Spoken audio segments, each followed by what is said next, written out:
простий роботяга, а взяв жінку вчену, довго вчилась в інституті, знає аж 3 мови, які у нас інтересні бувають розмови.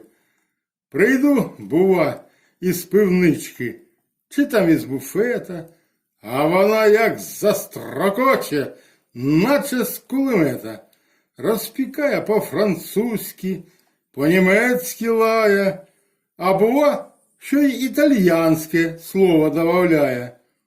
А я, браток, по-простецьки двину 2 словечка, і вона лиш оком кліпа, як ота овечка.